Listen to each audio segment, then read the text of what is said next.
Chers Fourcaisiens et Fourcaisiennes, comme partout, la cérémonie de vœux s'est trouvée annulée par les conditions sanitaires. Sous le joug de la pandémie, 2021 aura affecté nos vies professionnelles, familiales et publiques. Nous avons perdu des parents, des amis. J'adresse tout notre soutien à leurs proches.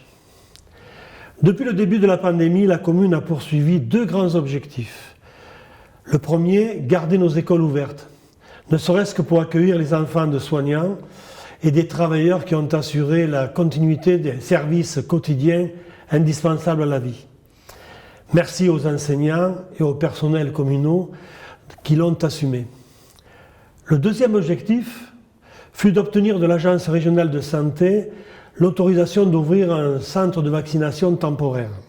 Ce ne fut pas une chose aisée, mais nous y sommes parvenus et j'en remercie le corps médical, les médecins, les pharmaciens, les infirmières, tous les bénévoles et tous les élus qui se sont dévoués ardemment pour que la vaccination soit réussie au centre Brassens. Et nous avons pu en faire bénéficier 240 Fourcaisiens. Tout au long de l'année, nous avons souscrit avec la communauté de communes au plan régional d'aide qui est venu en aide aux industriels, aux artisans et aux commerçants. Et ensuite, nous avons eu à cœur de soutenir nos associations et nos festivités locales en leur attribuant les subventions habituelles. Nonobstant cet essentiel, nous avons poursuivi les dossiers structurants de la commune pour aujourd'hui et pour demain.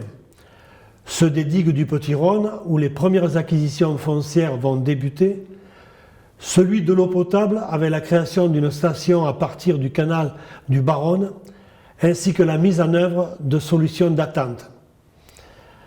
La rénovation du Mas Saint-Michel sous l'autorité financière de la communauté de communes, la rénovation énergétique des écoles, ô combien un grand dossier, l'élaboration du schéma communal de pistes cyclables en liaison avec les villes voisines et la Via Rona, l'adoption définitive du projet du port par les architectes des bâtiments de France et l'adaptation des services communaux à la numérisation des actes administratifs.